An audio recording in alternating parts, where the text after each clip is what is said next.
Cumprimento a todos os irmãos, às nossas visitas, que todos se possam sentir bem na casa de Deus. Acima de tudo, quando abrimos a palavra de Deus, temos de ter a certeza que é Deus a falar-nos. Esta manhã vamos ver o que o Senhor tem para nos dizer. O Evangelho de João, para além de extraordinário, ele é profundo. Ele começa por nos apresentar Jesus como Deus. Ele começa por dizer que ele é Deus porque fez-se carne, fez-se homem para habitar entre os homens. João diz que Jesus veio para o que era seu e os seus não o receberam. Mas João também apresenta Jesus como o grande Criador, pois todas as coisas foram feitas por ele e sem ele nada do que foi feito se fez. Quando João Batista vê Jesus a vir, ele diz: eis o Cordeiro de Deus que tira o pecado do mundo. Neste Evangelho, Jesus declarou-se Filho de Deus e igual ao Pai. E ele revelou-se o Messias a uma mulher pecadora. Jesus diz também neste Evangelho de si mesmo: eu sou. Ao dizermos este eu sou, o nosso pensamento vai para o capítulo 3 de Êxodo, onde nós encontramos o relato do encontro de Deus com Moisés. Deus dá uma missão a Moisés: libertar o seu povo do Egito. Moisés, ele sentiu-se incapaz de cumprir essa missão, porque Moisés diz a Deus: quem sou eu para ir a Faraó e tirar do Egito os filhos de Israel? Quem sou eu? E nesse momento Deus faz uma promessa a Moisés. Deus diz-lhe: certamente eu serei contigo. O que Deus estava a dizer a Moisés é: Moisés, tu podes, tu não vais na tua força, tu vais na minha força e no meu poder. E vamos ler, quem quiser acompanhar, em Êxodo no capítulo 3, Moisés depois diz a Deus: quando eu lá chegar e eles me perguntarem qual é o teu nome, o que lhes direi? E então no verso 14, Deus diz a Moisés: eu sou o que sou. Disse mais: assim dirás aos filhos de Israel: eu sou, me enviou a vós. Deus usou aqui uma expressão: eu sou o que sou. Eu sou. Por que é que Deus não usou ou não disse a Moisés um dos seus nomes? Nós temos como nome de Deus Yahvé, o Criador, Elohim ou El Shaddai, o Todo-Poderoso, Adonai, o Senhor. Temos Yahvé Jiré, o Senhor proverá, e Yahvé Rafá, o Senhor que cura. No entanto, Deus não disse nenhum destes nomes. Deus disse: eu sou. Esta expressão, agora como nome de Deus, porque passou a ser um nome de Deus, ele é o grande eu sou, ela engloba tudo e ela revela muito de Deus, quem ele é. Quando Deus diz eu sou, ele está a dizer: eu sou eterno. Eu estou em todo lugar. Eu sou omnipresente.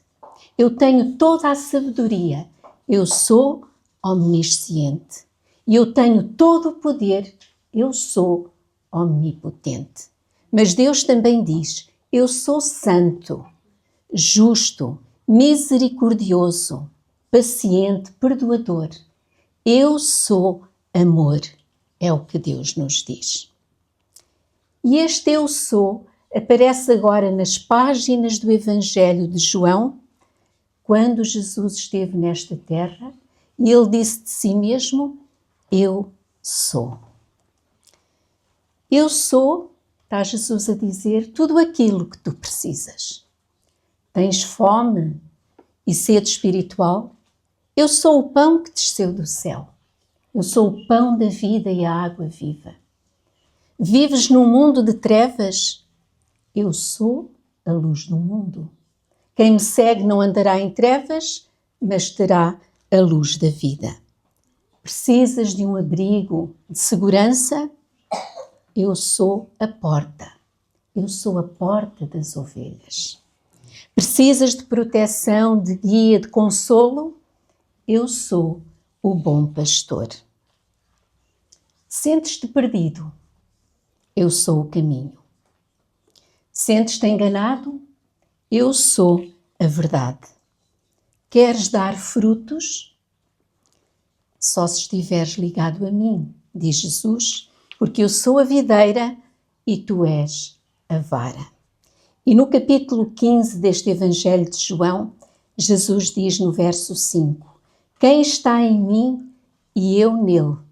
Essa ligação que tem de haver entre nós e Jesus. Esse dá muito fruto, porque sem mim nada podeis fazer.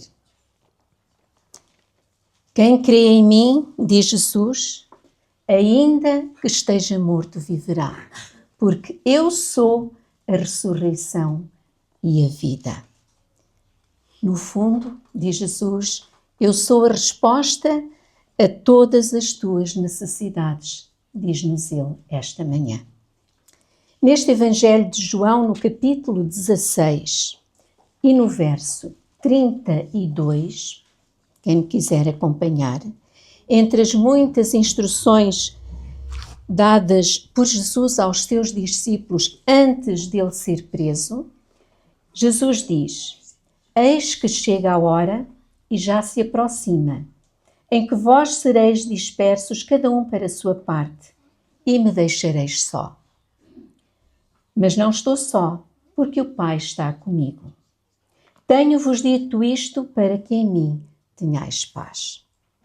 Jesus, neste mesmo Evangelho, já tinha feito a promessa da paz. Deixo-vos a paz, a minha paz vos dou. Não vos-la dou como o mundo a dá. Não se turbe o vosso coração, nem se atemorize. E agora Jesus continua: No mundo tereis aflições. É inevitável nós no mundo termos aflições, termos dificuldades, problemas, tristezas, termos lágrimas para chorar. Tudo isso é inevitável. Jesus estava a dizê-lo: no mundo tereis aflições, mas, diz Jesus, tende bom ânimo. Jesus está aqui a dar esperança. E ele diz a seguir: eu venci o mundo. Eu venci o mundo. Jesus aqui revela-se como vencedor. Ele venceu as piores batalhas e o pior inimigo. E a primeira batalha que Jesus venceu foi no céu. Um lugar de perfeita paz, perfeita harmonia e perfeito amor. Impensável que num lugar assim, onde Deus habita com os santos anjos, pudesse entrar o mal, a discórdia, pudesse entrar a inveja, o orgulho e a mentira, para chegarem ao ponto de haver uma batalha. Nós sabemos que, biblicamente, o mal, o pecado, personificou-se num ser. Diz-nos o livro Patriarcas e Profetas que o pecado originou-se com aquele que, abaixo de Cristo, foi o mais honrado por Deus e o mais elevado em poder e glória entre os habitantes do céu. Estamos a falar de Lúcifer. Lúcifer, um anjo com um porte nobre e majestoso, que estava acima de todos os anjos, e ele era amado e respeitado também por eles. No livro Redimidos diz-nos que uma luz especial resplandecia do seu semblante e brilhava ao seu redor, mais viva do que aquela que circundava os outros anjos. E havia uma razão para isso. Lúcifer, ele tinha estado bem perto do grande Criador. E aquela gloriosa luz que cercava o eterno Deus brilhou sobre ele de uma maneira especial. Por isso, ele tinha aquela luz. E Lúcifer significa portador da luz, dessa luz que ele recebeu de Deus. O que nos diz a Sagrada Escritura sobre este anjo tão poderoso? Vamos ao livro de Ezequiel, ao capítulo 28. Ezequiel, capítulo 28. Ele começa por nos dizer no capítulo 12 que ele era cheio de sabedoria e perfeita beleza. Depois, no verso 14, diz-nos que ele era um querubim que foi ungido para proteger. E no verso 15 diz-nos: perfeito eras nos teus caminhos desde o dia em que foste criado, até que se achou iniquidade em ti. Até que. Houve um momento em que tudo mudou. Lúcifer, ele foi criado perfeito e livre, como todos os seres criados. Não tinha a tendência para o pecado, nem sofreu uma influência externa que o levasse a pecar. Era um ser perfeito. Nós vamos relembrar 2 exemplos. Adão e Eva, eles foram criados perfeitos e livres, sem tendência para o pecado, para o mal. Mas eles sofreram uma influência externa que os levou a pecar.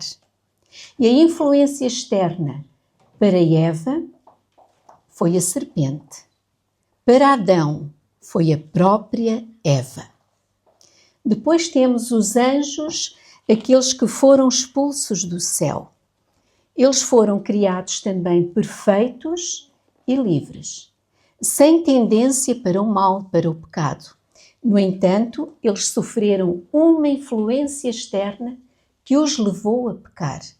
E essa influência externa foi o comportamento de Lúcifer. No entanto, Lúcifer não sofreu nenhuma influência externa que o levou a pecar. Foi no seu coração que tudo começou. É por isso que em Lúcifer o pecado se torna inexplicável. É o mistério da iniquidade. E diz-nos no mesmo capítulo de Ezequiel 28, no verso 17, e levou-se o teu coração por causa da tua formosura, como já vimos pela beleza e pelo esplendor que ele tinha. E levou-se o teu coração. Isto quer dizer que o coração dele encheu-se de orgulho. Diz-nos o espírito de profecia que o pecado de Lúcifer foi a soberba, o orgulho, e ele permaneceu orgulhoso. O orgulho é um traço de caráter satânico. Devia nos arrepiar este traço de caráter, porque Jesus, ele é manso e humilde de coração. Que contraste! Lúcifer, apesar daquela elevada posição que ele tinha, ele não estava satisfeito. Ele queria mais, muito mais. Vamos ao livro de Isaías, no capítulo 14, Isaías 14, e no verso 13 diz-nos, isto referido a Lúcifer, e tu dizias no teu coração, lá está o problema do Lúcifer, foi no seu coração. Eu subirei ao céu, acima das estrelas de Deus, e exaltarei o meu trono. Lúcifer queria um lugar, um trono ao qual ele não tinha direito. E ele diz mais no verso a seguir, no verso 14, Subirei acima das mais altas nuvens e serei semelhante ao Altíssimo. Lúcifer desejava o lugar do Filho de Deus. Ele queria participar dos planos divinos, conferenciar com o Pai. E isso não lhe era dado como garantido. Ele não tinha esse direito, então ele começou a sentir inveja e ciúme de Jesus Cristo. E no livro Redimidos diz-nos: quando todos os anjos se curvavam perante Jesus, reconhecendo a sua supremacia, a autoridade e o direito de governar, Lúcifer curvou-se com eles, mas o seu coração estava cheio de inveja e rancor. Como é que um ser perfeito, quando Deus o criou, consegue ter no seu coração inveja e rancor?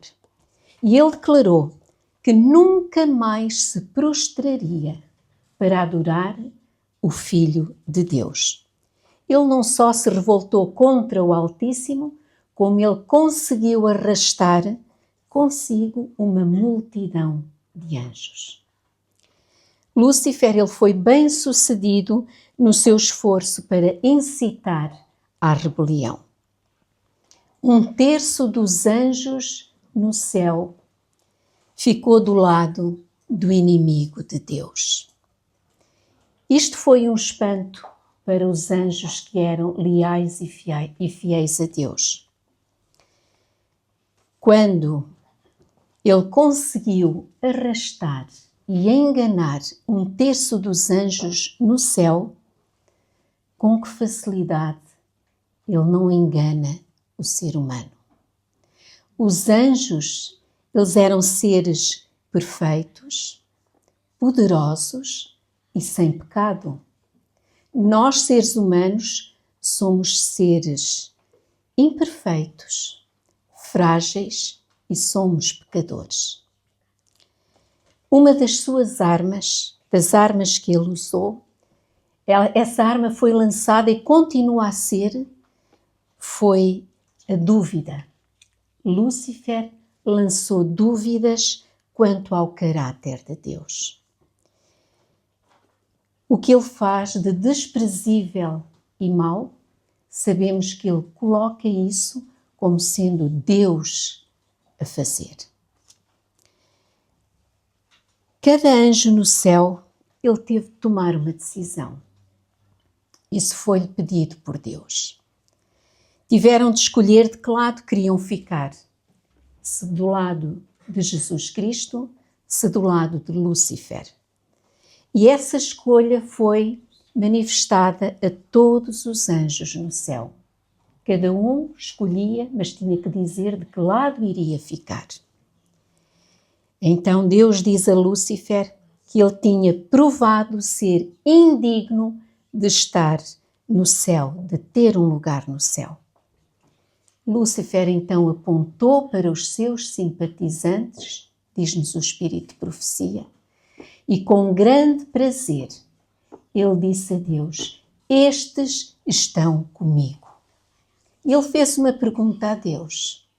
E ele pergunta a Deus: vais expulsá-los também e deixar um vazio no céu? Lúcifer declarou que estava preparado para resistir à autoridade de Cristo e defender o seu lugar no céu pelo poder da força. Força contra força. É o que está escrito no Espírito de Profecia.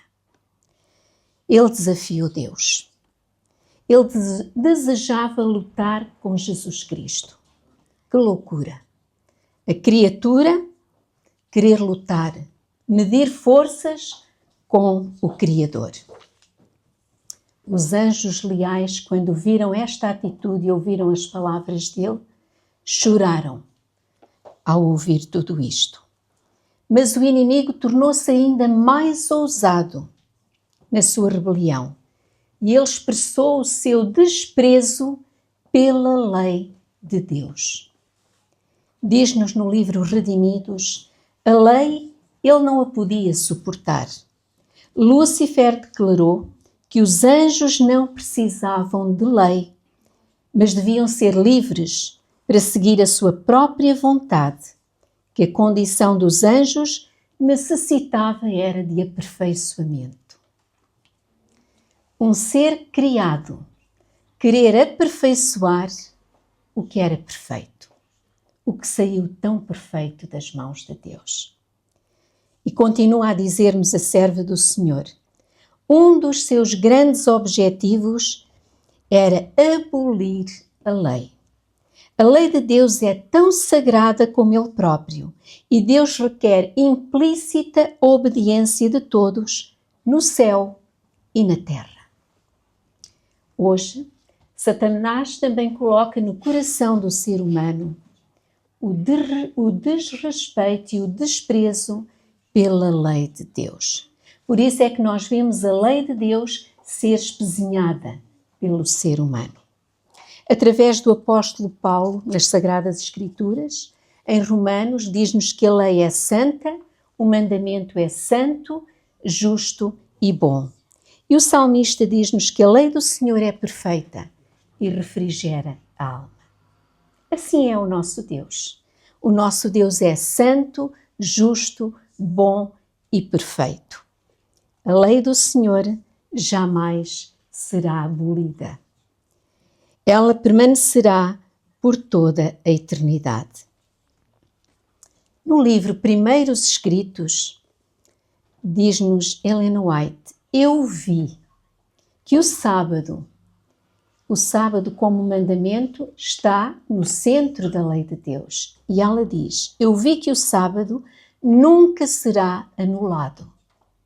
Antes, por toda a eternidade, os remidos e todo o exército celestial o observarão em honra ao grande Criador. Vamos agora a Apocalipse, no capítulo 12. Apocalipse 12, onde nós encontramos o relato da primeira batalha que Jesus enfrentou. No verso 7 diz-nos, e houve batalha no céu. Miguel, que é Jesus Cristo, e os seus anjos batalhavam contra o dragão e batalhavam o dragão e os seus anjos. Mas não prevaleceram, nem mais o seu lugar se achou nos céus. E foi precipitado o grande dragão, a antiga serpente, chamada o Diabo e Satanás, que engana todo o mundo. Ele foi precipitado na terra e os seus anjos foram lançados com ele. O grande comandante celestial venceu. Satanás e os seus anjos foram expulsos do céu e ficou o vazio. E agora vamos recordar aquela pergunta que Lúcifer fez a Deus. Também vais expulsá-los do céu e deixar um vazio? Eis o que nos diz a serva do Senhor. O céu triunfará, pois as vagas deixadas pelos anjos caídos de Satanás serão preenchidas pelos remidos do Senhor. Era o propósito de Deus repovoar o céu com a família humana se esta se mostrasse obediente a todas as suas palavras. Obediência é um dos requisitos de Deus. Jesus vem a esta terra e nesta terra Jesus enfrentou outras batalhas. Uma delas, Jesus enfrentou-a no deserto da tentação. Vamos ao livro de Lucas. Lucas, no capítulo 4, o verso 1 e 2, e diz-nos: E Jesus, cheio do Espírito Santo, voltou do Jordão, onde ele tinha sido batizado, e foi levado para o Espírito ao deserto. E 40 dias foi tentado pelo diabo, e naqueles dias não comeu coisa alguma, e terminados eles, teve fome. Esta primeira batalha, não primeira, mas esta batalha que Jesus teve no deserto diz-nos que foi para ser tentado. E o Espírito de Profecia, que é maravilhoso, ele acrescenta algo. E ele diz-nos que não foi só para ser tentado. No Desejado de Todas as Nações diz: Jesus foi para o deserto para estar sozinho, a fim de meditar na sua missão e obra. Com jejum e oração, Jesus devia fortalecer-se para a sangrenta vereda que tinha de trilhar. Satanás sabia que Jesus tinha ido para o deserto e julgou ser a melhor ocasião para se aproximar dele. O inimigo, ele está atento e ele sabe qual é a melhor ocasião, o melhor momento para também se chegar até nós, para nos tentar. Ele vê quando estamos mais fragilizados, quando estamos angustiados, tristes, quando estamos em sofrimento, seja por que dor for. O inimigo sabe. E é nos momentos em que se está mais frágil e mais debilitado que ele se aproxima. Jesus, como homem, ele estava em desvantagem em relação aos nossos primeiros pais. Adão e Eva, eles foram tentados no jardim do Éden. Um lugar sem pecado, onde por todo o lado podia-se ver as maravilhas da criação.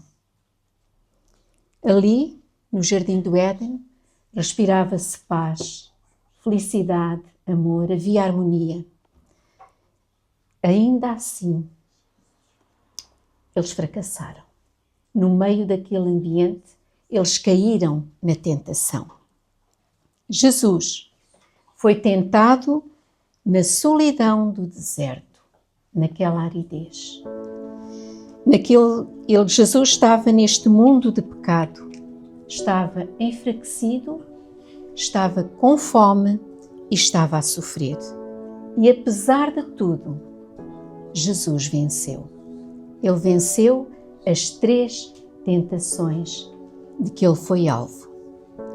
Mas Jesus tinha de passar pela tentação para mostrar que na condição de humano, que era como ele estava ali, ele venceu a tentação. É possível vencer o inimigo. Não importa, pois, o lugar, o momento ou até a circunstância. Jesus enfrentou Satanás com o está escrito. A arma que Jesus usou nas suas batalhas foi a palavra de Deus. Isto é uma lição para nós. Seja qual for a situação em que estamos a ser tentados por Satanás, nós temos uma arma poderosa. Está escrito, assim diz o Senhor, é o que deve reger as nossas vidas. Jesus tinha ainda de enfrentar a mais feroz e a mais dolorosa batalha. Ele enfrentou-a desde o Getsémani até ao Calvário. No Getsémani foi onde Jesus sentiu a sua alma cheia de tristeza. Diz-nos a palavra de Deus que ele estava profundamente triste até à morte. A sua angústia era tão grande que o seu suor tornou-se em gotas de sangue. E foi na cruz que Jesus venceu esta terrível e cruel batalha. E ele venceu dizendo: Pai, nas tuas mãos eu entrego o meu espírito. Está consumado, está feito. Eu venci, disse Jesus. Mas também foi ali na cruz que Satanás foi desmascarado perante todos os anjos que ficaram no céu, os anjos reais, e perante todo o universo. Ele foi desmascarado. Ele foi ali que ele se revelou como um homicida. E no Evangelho de João, no capítulo 8, João diz: ele foi homicida desde o princípio. Nele não há verdade, ele é mentiroso e pai da mentira. É assim que João o descreve. Depois, o mesmo João em Apocalipse também diz que Satanás é o acusador dos seus irmãos. E Pedro? O apóstolo Pedro diz-nos na sua primeira epístola: ele é o nosso adversário, que anda em derredor, bramando como um leão, vendo a quem possa tragar. O conselho da palavra de Deus é vigiai, vigiai. O grande conflito, ele começou no céu, passou pela cruz e só terminará quando Jesus voltar. Nós estamos no meio deste grande conflito, entre o bem e o mal, a verdade e a mentira, a obediência e a desobediência, entre a vida e a morte e entre Cristo e Satanás. O nosso coração, meus irmãos, ele tem um solo fértil. Não permitamos que as más sementes que um dia no céu Lúcifer lançou, e hoje, como Satanás, ele lança as mesmas sementes nesta terra, que elas se possam desenvolver neste solo fértil que é o nosso coração. O conselho divino nós encontramos em Tiago. Vamos até Tiago, onde Tiago nos diz, no capítulo 4 e no verso 7, diz-nos Deus esta manhã: sujeitai-vos, pois, a Deus, resisti ao diabo e ele fugirá de vós. Chegai-vos a Deus e ele se chegará a vós. Verso 10, humilhai-vos perante o Senhor e ele vos exaltará. Satanás trabalha para manter as pessoas longe das Escrituras, porque ele sabe que a palavra de Deus tem poder. Tem poder para revelar verdades, tem poder para fortalecer a fé, tem poder para transformar vidas. A palavra de Deus tem poder para nos levar a Jesus Cristo, ele que é o caminho da salvação. Jesus, ele nunca perdeu uma batalha. Ele é o vencedor. Ele disse neste mundo: eu venci o mundo. No desejar todas as nações, diz-nos, mesmo no meio da angústia, o cristão pode ter paz e coragem. Porque não depende das suas forças, mas depende da vitória de Jesus. Satanás treme e foge diante da mais débil alma que se refugia no nome poderoso, nesse nome, Jesus. Esse nome que nos diz a palavra de Deus, para que ao nome de Jesus se dobre todo o joelho dos que estão nos céus e na terra e debaixo da terra, e toda a língua confesse que Jesus Cristo é o Senhor, para a glória de Deus Pai. Só com Jesus nós seremos vencedores. Que o Senhor nos abençoe e que nós estejamos sempre do lado de Cristo. É o meu desejo e a minha oração para todos nós. Amém.